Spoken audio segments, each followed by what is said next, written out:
Hello everyone and welcome back to my channel. My name is Anna and I am a fiber artist living in Seattle, Washington. I am a knitter and spinner and sewist and crafty person. So that's what we talk about on my channel. Today we're going to talk about everything that I worked on in the month of February, which is a bunch of works in progress on my knitting, a few finished sewing projects, and also some party decorations because it was my daughter's first birthday this month and I made a bunch of decorations for her party. So I just figured that's something I spent my time making and I will share it with you. So that's what we're going to chat about. We will start with the knitting.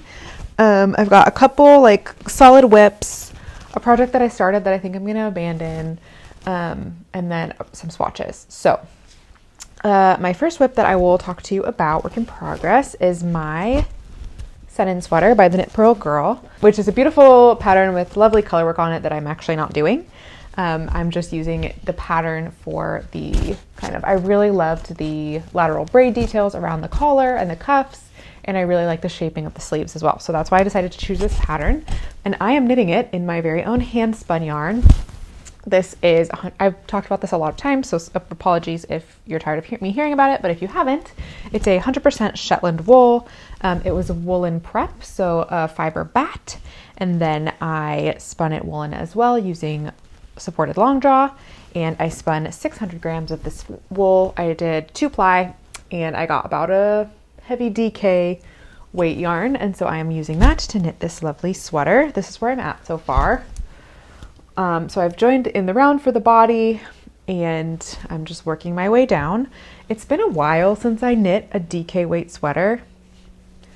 I want to say since before Caroline was born. Like, I don't think I even knit a DK weight sweater for me in 2024. The last time was probably 2023. So it's been a minute and I forgot that they can take a while. Like it's not super fast. I've knit a lot of like 16, 15, 14 gauge sweaters recently. And so this is definitely a change of pace, but it's still really nice. I'm enjoying spending time with this wool. I'm probably about 3 inches down the body and I'll probably go at least another 7 or 8 before I start for the ribbing. So we've got a ways to go. I do really love how my yarn is knitting up. I think it's so beautiful and tweedy. Like, it's a very warm gray, I think. And then the tweedy, like black and white and brown flecks just add a little bit of interest. I've blocked part of this and then not blocked it, which I think you can kind of tell. This section up here is blocked and then down here is not. It's where I joined the second skein of yarn. So I am on my second skein. But overall, I'm really pleased with it. I think it's lovely. And this yarn is quite it's matte because it's woolen prepped and woolen spun. There's not the fibers are kind of all over the place, so it's not super shiny, and it's the Shetland wool, which isn't a super shiny wool anyway. So I'm not sure how well you're going to be able to see this detail here on the sleeve or on the shoulder, but I really like it. It's very crisp. And so far I'm really enjoying this. I've been pretty much knitting to pattern. I think my gauge is slightly larger. This pattern is written for a 21 stitch gauge. I think I'm getting 19.5 or 20, so it's going to be quite oversized, but that's what I'm looking for. I just want to have a really beautiful, simple design sweater to let the yarn really shine and just to enjoy. That's, I think, something that I just want in my wardrobe as well. Something that I would wear a lot is a more simple design. So yeah, so far I'm really enjoying this. It's gorgeous yarn, gorgeous, lovely pattern. I really like Sophie's patterns from the Knit Pearl Girl. I just knit her feather cardigan, which you can see in my last video, that I really like, and I'm enjoying this as well. She has some more patterns coming out later in the year that look great as well. So I'm gonna keep my eye out for more patterns from her to knit in the future, but I'm really enjoying this. It's gonna be probably just realistically another month or 2 before I finish this. I'm not in a huge rush. I will wear it all year round, I think, in my climate, which is pretty temperate. I also work in an office building or in my basement most of the time, so it's a little cooler. I just have a lot of opportunity to wear wool. So I'm excited to have this, but I'm not in a huge rush to finish it, and I don't want to force myself to work on it and then not really enjoy it. So I think my plan is to work through this ball of yarn, and then I'll add the collar just for a little change of pace. And then I'll probably go back to the body before I knit the sleeves. We'll see. But yeah, I'm just plugging away.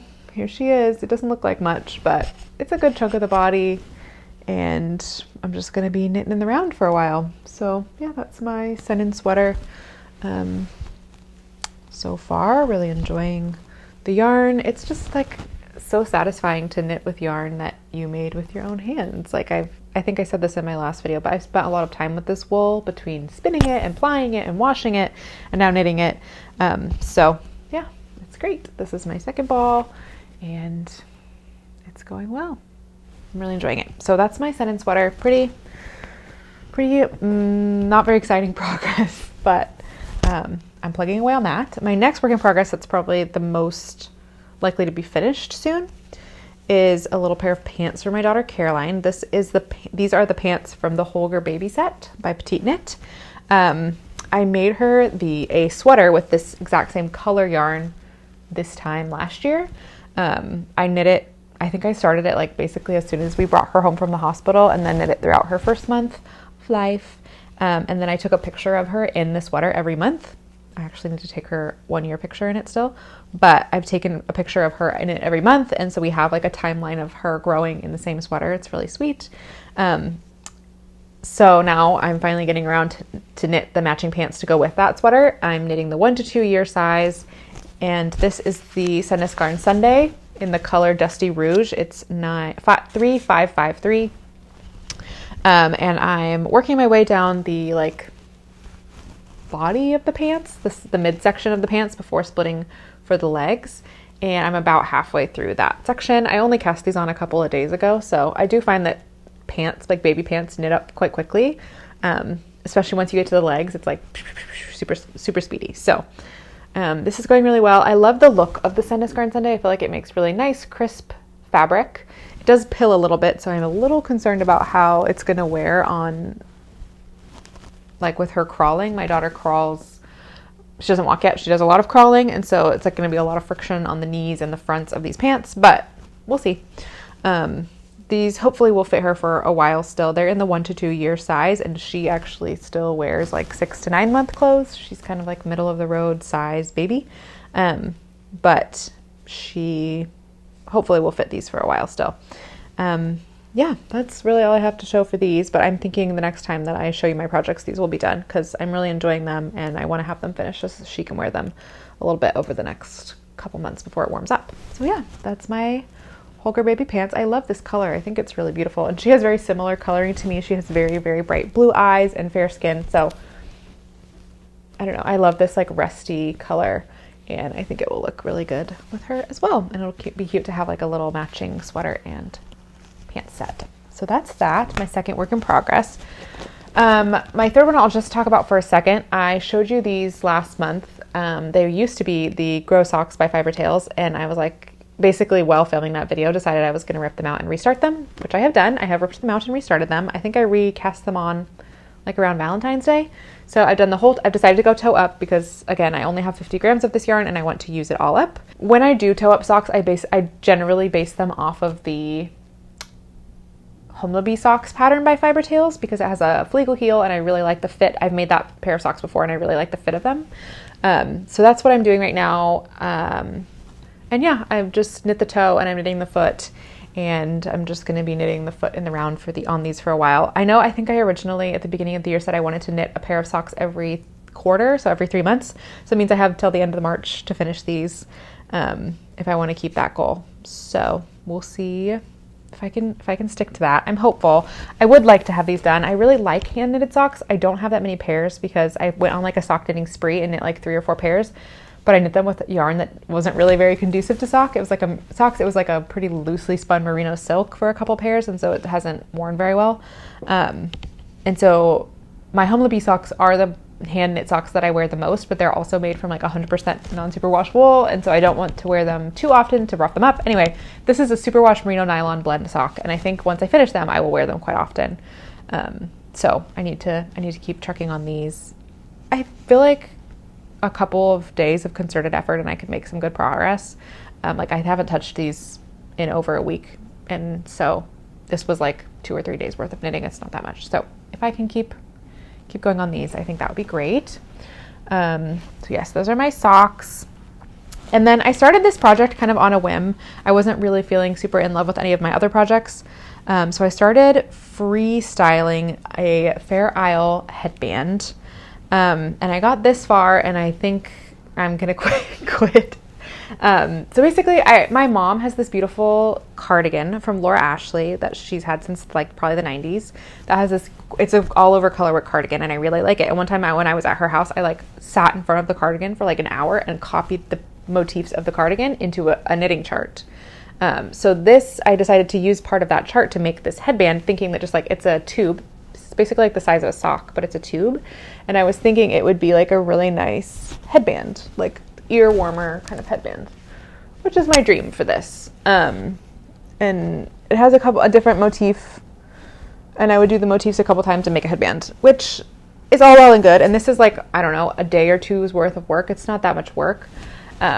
But I'm just not sure. I mean, it's beautiful. I really like how it looks. I'm just not sure that now that it's March, I really want to keep working on this because it's not cold enough for it anymore. So I'm not sure. I'm also not sure that I have enough of this green color that is in the background right here to do this motif several times. I basically just like went in my stash and pulled out a bunch of scraps, and this is what I have of that. I'm just not sure it's going to be enough. So I'm scared I'm going to get like 2/3 of the way around this headband and not have enough yarn to finish it. But I do really like the way that it looks and the colors that I chose. So I don't know, this might just hibernate for a little while. It's really cool looking, and like I think it would be nice to have when it's done. I don't know. I'm kind of whatever about this at this point. It was like an impulse project that I started working on and then realized pretty quickly that, not that it wasn't going to work, but it just like wasn't what I needed to be working on. So I haven't frogged it yet, but I probably will. The other thing that's a little bit of frustrating about this is like the amount of ends that are in here, and like, do I want to weave them in? Probably not. And then it's like this giant tube. If I just let them like float around in there, it would add extra warmth to this headband. But I don't know. I'm also just like, is this ridiculous to have like a Fair Isle tube around your head? I don't know. Let me know what you think, but I'm just gonna let this sit in this little bag for a while before I decide what to do with it. If I let it keep going or if I frog it or what. So that was like a weekend side quest that I went on last weekend or the weekend before, a couple weeks ago. And then my last little swatch that I want to show you is just this little guy. This is a swatch in Honeycomb Brioche because I want to make the honey pillow by Petite Knit with this handspun yarn. So this is some really beautiful handspun yarn. It's made from Air Fiber, which is the company that makes Nugent yarn. And I bought this fiber last February, like right before Caroline was born, I want to say, when I got my spinning wheel, because I've been spinning for just over a year now. I think I bought my spinning wheel like the weekend before Caroline was born, which is very fun. But this was the first woolen spun yarn I ever spun. I spun it up mostly during Tour de Fleece last summer, and I spun it long draw, and it's a really beautiful yarn, but I kind of have a weird quantity of it. I have probably like 350 meters of this yarn, which is not showing up. There we go. Come on. There we go. I have about 350 meters of this yarn, and that's like a weird quantity to make anything for me out of. And I really love this yarn. Like it's really special to me in that way that I could make a sweater for Caroline out of it, but then she would outgrow it pretty quickly and then I wouldn't have it anymore. So I'm thinking I will make the honey pillow by Petite Knit because I want to like refresh the pillow covers that I have on my couch. We also used to have a chair in this room that we don't have anymore because our living room has been taken over by toys. We have a large playpen here instead. So I have a lot more pillows than I need, but I want to refresh the covers basically. And so I think doing this as a pillow cover would be a really nice way for me to be able to like see the yarn and touch the yarn and feel the yarn and use the yarn more frequently than if I did it in like a garment or like an accessory that I wouldn't wear as much. So yeah, that's my plan. I swatched for the honey pillow. It's knit on 2.5 millimeter needles, which is quite small. And so you're supposed to get an 18 stitch gauge in the Honeycomb Brioche. This is knit on 2.5 millimeter needles, but I got a 20 stitch gauge. So I think I need to size up to at least a 3.5. And also I'm trying to decide if I'm going to buy the pattern or not, because it's a square. Like if anyone has knit this, please let me know, because it's a beautiful pattern. I love the finishing of the pillow. Like the backing is really gorgeous, but I don't know if the pattern has instructions on how to do that. And if it doesn't, I don't need a pattern to tell me how to knit a square of honeycomb brioche. Like, I can do that on my own. So if anyone has knit the honey pillow before, can you let me know down below if the pattern has instructions? Someone's calling me. If the pattern has instructions for the backing. It's like a beautiful cotton canvas backing I would love to do with a zipper and everything. If the sewing instructions for that are in the pattern, I will buy the pattern happily.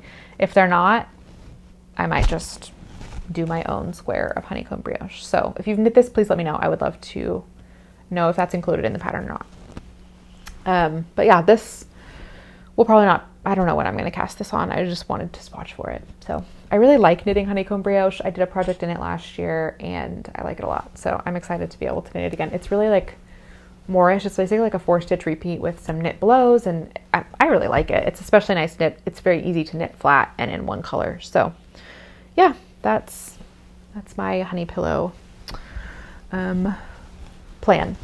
So yes, that is all of the knitting works in progress that I have. It's not like a ton of progress on any one thing. I was kind of bouncing around, getting distracted. It's been like a weird month for me. I have now gone back to work full time, and my daughter's starting childcare full time on Monday. There was like she's starting full time childcare, and I'm just having like a lot of feelings about it, obviously. So I felt like kind of all over the place all month. I was like trying to really enjoy our last few weeks together and feeling stressed, and like just there's a lot going on. And so I feel like my crafting was also a little bit all over the place. My crafting is often reflective of my state of mind. So yeah, that's where we're at. But I did do some sewing, which I'm really happy with, because I have 2 new sewing garments that I want to show you that I'm pretty happy with. The first is this skirt. It's just a really long white linen skirt. This is the elastic waist skirt from Tessuti Fabrics. It's a free pattern. And I'm fairly happy with how it turned out. I will say that the waist is quite wide. So you do these 3 channels of elastic on the waist, and it makes this really chunky, wide ruched panel. And then it's just a straight down skirt. It does have pockets in it, which I'm glad, because I like that. And then just a wide hem at the bottom. This is a 100% linen. It actually used to be a duvet cover, a twin size duvet, and I used half of it for this skirt. I do like how it turned out. I did the pockets. I kind of messed them up. I wasn't paying a lot of attention to the instructions, and so they kind of stick out a little bit. I need to figure out how I can remedy that. And then the elastic that it calls for in the pattern is 5/8 inch elastic. And I only had 1 inch elastic in my stash. I have like kind of a lot of 1 inch elastic. So I just decided to use my 1 inch elastic, and I extended the waistband a little bit, which is why the waist is quite long. But I think I wish I had done maybe narrower channels between the elastic. And so I could have shortened this up a little bit, because it is quite a wide panel. And I wanted to make this skirt because I've been trying to figure out like what's my fashion, what's my style for the last little while, and I've been pinning a lot of outfits with really pretty white, like simple white linen skirts and like sweaters or tops over them. So I was like, oh, this will be great. I can wear it like winter whites in cooler weather, and then I can wear it in the summertime with like a tank or whatever. But I think because of the way that this waist is so wide and it comes up quite high on my waist, I'm not sure I really want to wear it with a tank top, like with anything tucked into it. So I'm trying to figure that out. I may just need to hem it up a little bit longer and then wear it a little bit lower on my body. That's the nice thing about having this much elastic in this waist. I can wear it like quite high-waisted, or I can wear it quite low-waisted. It will just depend on the length. Obviously, right now it's hitting like right at my ankle. I'll put in some B-roll of me wearing it so you can see. But yeah, all in all, that it's like worked out. The pattern was really nice and easy to follow. Again, it's a free pattern, so super easy, and you actually don't have to cut out any pattern pieces, and if you don't have a pocket pattern laying around. I just used a pocket that I already have cut out for my pockets, but it just tells you the size rectangle to cut, because this is essentially 2 rectangles sewn together, and then you do some elastic in the waist. So it's a nice, very easy, I would say, pattern in that way, and I'm really happy with it. I wore it yesterday to a little baby shower party and really felt super cozy in it. So I'm hoping to get a lot more wear out of that. I think I'll probably wear it to work this week. So yeah, I'm excited to have that. I was trying to figure out what white skirt pattern I wanted to make for the longest time, and I couldn't decide if I want tiers or no tiers. I'm actually very glad that I went with the no tiers. I like the way that it flows and moves. I'm just gonna have to figure out some different ways to style it in the warmer weather. So yeah, that's my Tessuti Fabrics elastic waist skirt. And then my other finished object is also a skirt. It's also a free pattern. It's from Ally. It's called the Ally skirt, and it's from a new to me sewing pattern designer. Her name is, let me see, NH Patterns. It's from NH Patterns. It's called the Ally skirt. I actually found this pattern, and maybe the other one actually, the longer skirt. I was looking on Thread Loops, which is, I would say, the most comparable app to Ravelry for sewing. It's actually a website. I think it's called Thread Loops app, but I think they don't have an app yet. But I would say it's the closest thing to Ravelry for sewing that I've found. There's a catalog of patterns on there, independent designers and like larger designers. And you can filter by like fabric and kind of pattern. I really like it so far. I want to start tracking my sewing patterns a little bit better. So I need to log these 2 projects in there. But I found both of these patterns that way, and I wouldn't have known about them otherwise. So for that, I'm really grateful. It's helping me like branch out my sewing pattern discovery, because I do a lot of my sewing pattern finding either on Ravelry, or not on Ravelry, on Instagram, or just like by following designers that I know. And so I'm glad to have a resource that can help me like discover new things. So that is a little tangent, but all in all, this is the Ally skirt from NH Patterns. She has a bunch of free patterns and they all seem really lovely. This is just like a very simple little mini skirt. It's not super mini, but it's kind of mini. And it just, I made mine with this kind of black linen-y fabric. I think it's linen. It might be like a linen cotton blend. I bought it at a fabric sale in like September maybe, that I went to at Seattle Recreative, which is my local creative reuse thrift store. Basically people donate unwanted craft supplies and then they resell them. And they had a big fabric sale, and I bought a bunch of fabric, and I got this black, I think it's linen. I mean, like looking at the weave of the fabric, I'm not sure that you're going to be able to see it in this lighting. If the camera will adjust, there we go. If you look at the weave of the fabric, I do think it looks to me like linen. If you know fabric better than me, please tell me otherwise, but I think it's linen or some kind of linen blend. So I'd tried on like a little black skirt, kind of like this, like a very simple black skirt at Abercrombie a couple months ago, and it was like $50 for polyester, and I was like, And so I've been looking at thrifts, and then I was like, oh, I have this black fabric, I can just make one, as you do, and I just made one, and I really like it. So the only modification I made to this is, oh, by the way, backtracking, I made the smallest size for this. It's very forgiving because it's elastic. I basically just took the piece of fabric that I have and tore it in half, but it's close to the smallest size for that pattern. This I made is a UK size 10, I believe. I think I could have gone down a size because it is a little bit looser than I wanted it to be, but that's the size that I made. It's the size that best correlates to, I think, a 28-inch waist, which is what I'm working with. And the only modification I made to this is that I didn't add the waistband. So the pattern is actually written to have like a small waistband around it, but I really like the look of a very simple mini skirt with no waistband. I think it's kind of more of like a 90s look. With the waistband, it looked a little bit more like pencil skirt, more professional, and I wanted it to lean a little bit more casual. So I went without the waistband, which actually was a very easy modification. You basically just don't cut out and sew the waistband, and the rest of the construction you can do exactly the same. And then, so yes, that's my skirt. It is fully lined, and it has a zipper on the back. And I wish I had a natural fiber lining for this. I don't. I found this lining fabric at Seattle Recreative. I found this lining fabric. It's just like a polyester lining fabric, which is fine. It makes it like a little bit less cool that this is a linen skirt, but I didn't want to do it unlined because I was worried it would be a little bit too sheer. Like this fabric, I can see light through it, and so I didn't want it to be too sheer without a lining. So I did line it, and then it has an invisible zipper in the back. And this is probably, I'm not great at invisible zippers. I never sew close enough to the teeth, but I do think this is probably my best invisible zipper insertion. She looks pretty good. Yeah, so there it is. It has 2 darts on the back and 2 darts on the front, but because this fabric is so dark, you can't really even see the darts. I feel like it fits really nicely. It fits like with a little bit of ease at my waist, and I could pull it down to wear it a little lower waisted, which I will never do, or wear a little higher. I honestly it could be a little bit more snug, but I think when you're approaching your 30s, a really tight mini skirt is not the look, especially because I would like to be able to wear this to work. It's not super mini. Again, I will put like a clip of me wearing it in here so you can know what I mean. It's not work inappropriate, and if it was tighter, I think it would be less appropriate and also less comfortable for sitting in an office chair all day.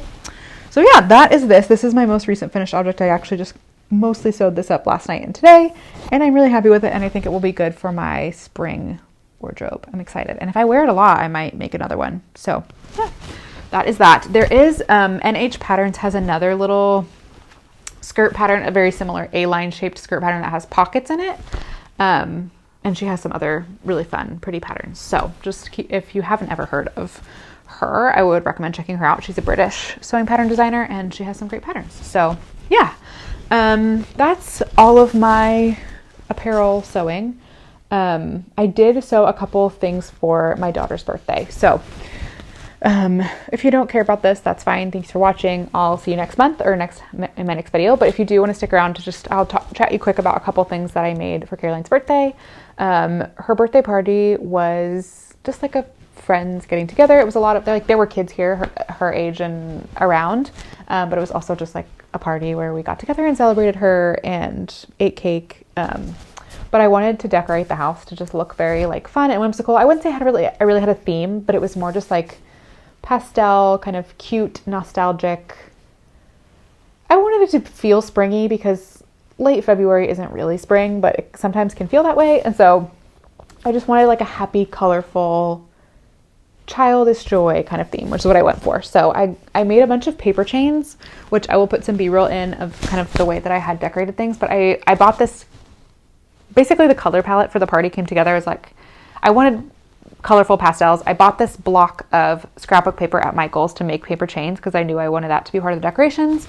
And I really loved the colors. It's just these really beautiful pastel, kind of like Easter-y colors, honestly, is what I would say.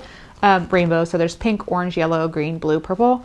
And that kind of just ended up guiding the theme of colors for the rest of the party. So I made these paper chains with scrapbook paper, and they turned out really sturdy. I'm actually going to keep them if we want to use them again in the future for like a baby shower or an Easter brunch or something. Like they're nice. I'm going to keep them. And I have more of the paper if I wanted to make more, but I made some like smaller links and some bigger ones to kind of just like add some juxtaposition of sizes, and those turned out really cute. I got some balloons from the dollar store in a similar color family and hung those up. My sister actually gave me this tip, which was so brilliant. They're just normal balloons. Like I blew them up with my oxygen air. But she told me that she had a friend who like taped them to the ceiling and then tied string on the bottom so it looked like they were helium balloons. And I thought that was a great idea. And so I did that. I taped them to the ceiling and to the walls and then just tied like curling ribbon to the bottom and hung it down so it looked like they were floating. It looked really cute. And then the making stuff. So I did make her dress, which I showed you in my last video, and I'll put B-roll of it again here. It's the gooseberry dress from Knitting for Olive. It fit really well. It turned out really cute, and she wore it on her birthday, and she went to church with her dad today. She wore it to church, and we're going to a wedding next weekend. She's not going to the wedding, but there's a brunch after the wedding the next day that she'll probably wear that dress too. So she's wear it a few times. Hopefully she'll get a few more times to wear it before she grows out of it. But I also wanted to make her a little birthday crown to go with. So I did that. I used a free pattern, a tutorial that I found just on Google. I will link it down below so you can follow it as well. It's really handy. They like gave you a little template that I just traced on my iPad and then cut out and sewed. So there's quilt batting between the two layers. But it's very simple. I feel like there's a lot of ways to make like there are a lot of really cute examples of like beautiful embroidered and appliqué birthday crowns, which I kind of had aspirations to do, but I was also just like quite stressed. It was the week before, there was a lot going on and I was feeling a bit anxious and I just didn't have time, frankly, to do that. But I am still really happy with her little birthday crown. It's the fabric. It's actually a scrap that my really good friend Meg gave me. I don't remember where she got this. I don't think it's Merchant and Mills. It might be from Blackbird. I'll ask her and see, but it's a scrap that she had in her stash of this really beautiful floral. And then on the inside is 100% linen fabric. This used to be a curtain. And I bought it at the thrift store to make clothes out of it, but it's too thin of a linen to really wear it's just like quite sheer and doesn't really work for clothes without lining. So I ended up using it for the backing of this. And there's a thin layer of cotton batting between the two fabrics. And then for the back, I've seen birthday crowns that have ribbons. I ended up going with elastic just because I thought it would be easier. She doesn't really like to wear things on her head, and I thought if it had a ribbon, she'd like pull the ribbon or take it off. So I did the elastic just to help it stand a little bit more. So I think it's about 4 or 5 inches of elastic in the back, and I just sewed a little tube with the same linen and put that in, and then stitched up the sides. So it turned out really cute. And it was simple enough that if she never wears it again, it's just like a cute keepsake that she can keep. And if a future grandchild or child wants to wear it, like, there it is. It's really cute. I was going to put like a C on it or something, but didn't get around to it. That's okay. There's her little birthday crown. It was very sweet. And then in the same color family as the paper chains and the balloons, I made a little bunting. Actually, I made 2 little buntings. So this is one of them. The other one's still hanging up over there, but I basically made this little pennant bunting with a bunch of scrap fabric from my stash. I have a lot of scrap fabric. A couple years ago, my mom gave me a bunch of vintage quilt fabric that she found. So this is some of that, and then just like scraps from other projects. So I just made like a little paper triangle template of about the size that I wanted. For the bunting, kind of just eyeballed it, and then I cut the fabric out for the front, and then it's the same linen on the back. So this was like a bed sheet. This is more of that same fabric I used for the crown. This was a pillowcase. This I've used to make a vest. It was a duvet cover. This is a scrap from my friend Meg again. I have a pair of pants in this fabric, a dress in this fabric. This is some of that vintage quilt fabric. More of that gingham. So this was bedsheet, pillowcase, vest project. This is a really pretty yellow Swiss dot fabric that I actually got from my grandmother. This was a duvet cover, and then this is more of that vintage quilt fabric. And I have another pennant as well that has some different fabrics on it, but they're mostly the same. There's just some other vintage quilt fabrics on it. So yeah, I cut out the little triangles with the front fabrics and then cut out the backs, and I sewed those together wrong side out, kind of graded the seams at the points. There's a little thread here I need to clip, but I basically graded the seam. I think I did like a 3/8 of an inch or 1/4 of an inch seam allowance, graded the seam allowance at the points so that it would be really pointy, flipped them inside out, and then pressed them all out. And then for the cord, this is actually just grosgrain white ribbon. I want to say it's like 1.5 inch ribbon that I had some in my stash. I have a stash of ribbons, as we all do. But I just folded that ribbon in half from the end and then sandwiched the top unfinished edge of the bunting in the ribbon and stitched them all together. And it's not perfect. Like, there's a place where I didn't catch the linen on the back of this one. There's another one where I didn't I can unpick that and fix it at some point. But for now, I think it looks great. And it's so sweet. I'm actually going to hang this up in her bedroom, I think, for now. It just is like very whimsical and beautiful and handmade, but elegant, I think. So I'm really happy with these turned out. They took me a couple hours each to make, just cutting and sewing everything together, but I'm really happy with how that turned out, and I feel like it just made like a really sweet ambiance for the birthday party. So yeah, those were my birthday sewing crafts, and I think that's it. I haven't really done any sewing. Actually, spinning. I'm itching actually to get back to my wheel. I have a lot of spinning that I want to do. So I do want to get back to my wheel. I did a little bit of spinning with some friends. My local yarn store, the Tea Cozy Yarn Shop, is owned by my friend Emily. She's delightful. If you're ever in Seattle, please go there and visit her in her shop. She has wonderful things there. She's a lovely lady. And she is a spinner also, so she invited me and some other friends from our knitting circle to spin. So I did a little bit of spinning. I spun up some merino. I'll put some B-roll of it here so you can see. I just did a little 20-gram sample. I have a kilo of this brown carded merino, and I'm not sure what I'm going to make with it. I'm honestly probably not going to spin up the rest of it for a while. I have some of my hand processed fleeces that I want to spin first. So yeah, that's my little merino sample, but that's the only spinning I've done all year, really. So yeah, I may start spinning. I think I'm going to start spinning for my Esther jacket, which I'm going to spin one of the fleeces that I processed, the kind of beigey brown Corriedale cross. I'll put a picture of that wool here as well so that you can see it, but I'm going to spin for the Ester jacket, and that I'm going to do a 3-ply. So that's probably what I'll start spinning. And maybe my goal will just be to spin one 50-gram bat a week. And then I can spin that through and probably knit it up. I don't know, summer, fall. So yeah, that's my plan for my spinning. And other than that, that's it. There's a lot of things I want to be knitting, but I'm just not knitting at the same pace as I once was. And I'm still like, okay, we're just going to yap for a few minutes if you don't mind. I've now come out of a year of being a mother, which is like insane to think about, because it felt like it went so fast and not like so slow at the same time. Sorry, I'm like feeling emotional about it, obviously. But I think at about like 11 months was when I realized like, wow, like this is my life now. And I feel like a lot of people experience this when they have a baby, is like more in the life that they used to have. And it didn't hit me. I didn't feel that way until about a month ago. And I was like, wow, like I'm never going to have the time that I had before, or the ability to like take a nap whenever I want that I had before, or at least not for a few more years until she is a little bit more self-sufficient. And I was just feeling like a little bit mournful about that, but that's okay. Like, it's really okay to not, I was thinking about how in 2023, which is before I got pregnant, I knit like 2 sweaters. I knit the Mia sweater from Coco Amore Knitwear, and I knit the, my Marseille sweater from Petite Knit. I knit those sweaters like super fast, and I almost have no recollection of knitting those sweaters because I had so much time. I was probably knitting like 4 to 6 hours a day, which is a lot of knitting or more.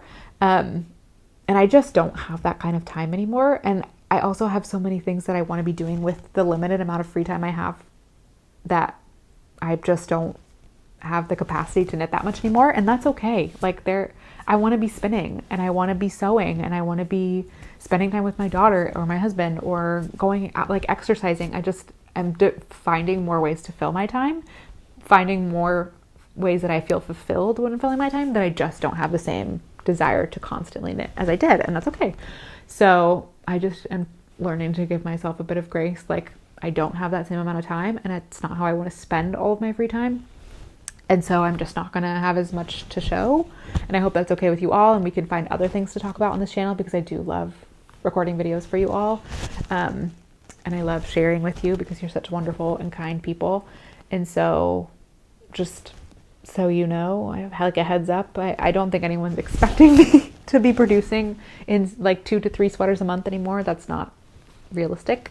For me, or for most of us, I feel we just don't have that kind of time. So you may just see the same projects more often with more check-ins, and that's going to be what it is. So yeah, I'm not sure why I went on that little ramble, but just to say that like this channel is growing and evolving as I grow and evolve, and I appreciate you being patient with that. One more thing I do want to mention before we sign off is I would love to start a newsletter, if that's something that people are interested in. Maybe like just once a month, a little letter about things that I've been working on or thinking about, or things that are maybe less related to crafting, like recipes I've been making, or books I've been reading, or just like my thoughts on things. If that's something that you would be interested in, I think I'm interested in writing it. And so if it's something that you'd be interested in to read, it might be a while before I get around to sending one out, but I will leave some way for you to sign up for one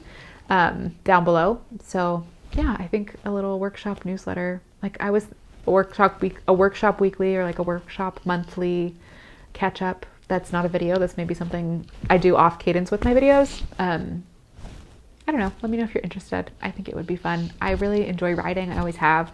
And so it would be nice to have like a regular way for me to encourage me to write and express my thoughts in that way, which would be another fun creative outlet for me. So let me know if that's something you're interested in. And that's it. That's it for me. Thank you all so much for watching, for being here, for being so kind and supportive. I feel like we've grown and developed a really lovely community of people, and I feel very appreciated and supported by you all. So thank you for that. I hope you feel like you're getting something from this relationship as well. And yeah, so that's all I have for February. I hope you're all doing well, enjoying spring. Spring is starting to come and it feels really lovely. I think I never appreciated spring until I lived in a place that had a beautiful spring, and now I love it. It's like my favorite season. So I hope you're enjoying the first signs of spring and the coming more light and more warmth and more life in the world. So thank you again all for being here. I appreciate you very much, and I will see you very soon in another video.